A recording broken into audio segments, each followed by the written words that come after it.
gathering yang katanya menghabiskan uang yang Jadi besar. gini, jadi kegiatan borusan ini udah tahun lalu juga kita bikin. Iya. Dan pertama sudah ada di dalam RKA. Ada RK dan RK itu disetujui oleh KPM.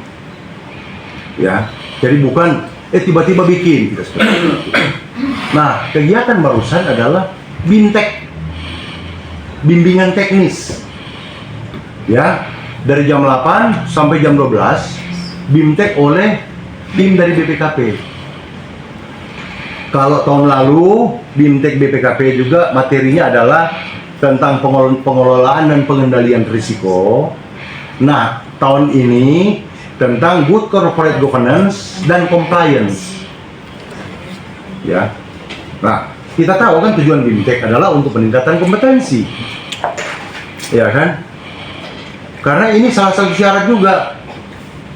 Salah satu syarat harus di FG, evaluasi kinerja, harus 5% dari laba.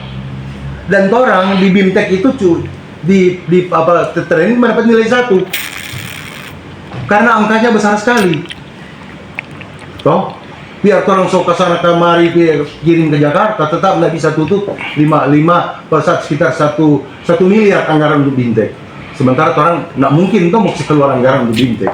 Itu masuk di dalam evaluasi kinerja BPKP. Wajib BIMTEK 5% dari laba. Nah, salah satu yang terlakukan adalah supaya semua ikut bikin BIMTEK. Kemudian siangnya apa kegiatan? Bikin outbound. Orang tahu apa tujuan outbound? Satu, apa tuh? Supaya kebersamaan, team building, ada rasa memiliki perusahaan, ada komitmen terhadap pekerjaan, ada kebersamaan. Nah, itu kelihatan imaterial, tapi dia akan sangat berdampak positif ketika orang kembali lagi bekerja. Dan ini tidak bisa diukur pakai uang ini, imaterial ini. Ya, bagaimana orang dulunya orang bekerja masing-masing individu, toh bokolong jago atau pencuri tulang. Nah, di situ orang dibangun orang. Nggak pakai musik kerjasama supaya tujuan bisa tercapai. Ada masalah kalau cuma bikin sendiri ya bisa tercapai, tapi ketika dilakukan secara bersama maka bisa tercapai. Nah, ini nggak bisa ujuk-ujuk terjadi, nggak bisa seperti begitu. Orang harus bangun itu, dan tahun lalu kita juga lakukan itu. Ujung-ujungnya apa? Orang rencana tercapai. Orang punya RKA, rencana keuangan perusahaan tercapai. Bukan gara-gara bikin BIMTEK kemudian kita menjadi rugi atau laba tidak tercapai, laba tercapai. Itu bisa diukur di laporan keuangan kita. Begitu juga tahun ini. Jadi itu sudah ada posnya. Ya. Kemudian malamnya ada gala dinner. Ya, masa mau langsung tidur? Kenapa sih orang bikin makan malam bersama? Toh, sambil nyanyi dan lain sebagainya. Toh, tampil yang pemenang-pemenang pada saat outbound lomba, terima hadiah di situ. Ini boleh.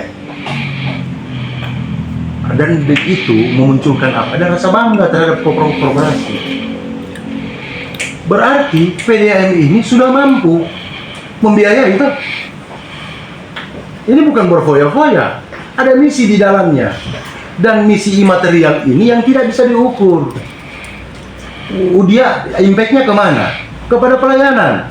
Impact-nya kemana? Ke pelaksanaan program-program. So terukur tuh. Contoh misalnya di 112. Kita juga tidak berharap bahwa orang boleh salah satu daripada 3 pemenang. Dan bukan orang yang menilai. PDAM bukan mengklaim, orang pelayanan so bagus. Pasti mau tidak percaya. Tuh. Yang membuat pelayanan so bagus, yang mengapresiasi pelayanan yang orang so bagus dari mana? Dari pihak lain kan? Dari pihak ketiga. Orang pun tahu siapa dari tim juri yang menilai itu. Dasarnya juga apa kita juga tidak tahu. Yang pasti hasil daripada tim building kita implementasi dalam program kerja dan pelayanan. Sekarang coba sampaikan di mana masyarakat mengeluh dan kita tidak handle. Satu saja. Kita tantang wartawan-wartawan, tanya ke masyarakat, ada nggak satu pengaduan yang tidak di follow up di hari yang sama oleh PDAM? Pasti bisa handle, karena sudah SOP. Dan itu kenapa bisa terjadi? Karena itu tadi, toh ada program yang imaterial, yang nggak terukur di penilai, nggak bisa dinilai pakai doi. Toh biaya terukur, tapi impact daripada biaya itu, outcome-nya tidak terukur kan? Terukurnya di mana? Ya di kinerja. Turun kinerja keuangan yang bagus, kinerja pelayanan yang bagus. Memang sampai hari ini PDAM ada di beberapa daerah belum bisa memberikan pelayanan 1x24 jam. Iya, itu benar sekali. Dan bukan cuma orang. Bandung, Surabaya yang begitu kota besar. Ada juga daerah yang dia belum bisa melayani 1x24 jam, masih jam-jaman. Saya baru ketemu Direktur Bandung di Makassar.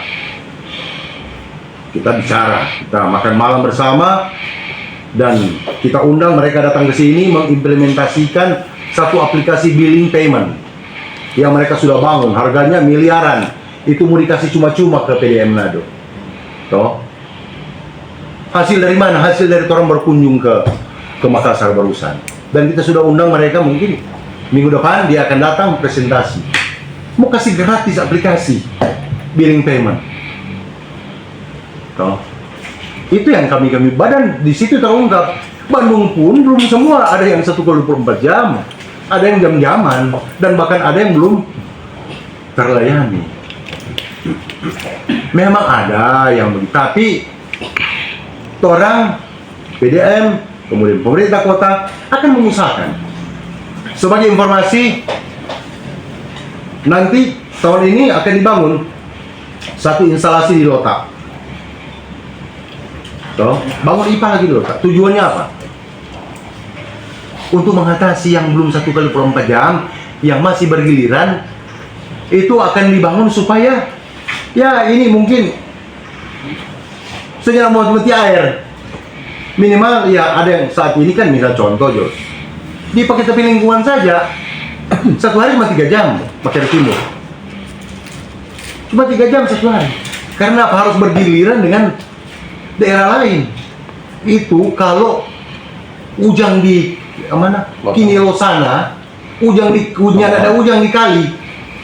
Kalau ada ujang di kali, toh air kotor di Lotak itu tidak produksi, berarti satu hari mati air. Kalau 2 kali ujang, 2 hari berturut-turut, 2 hari mati air.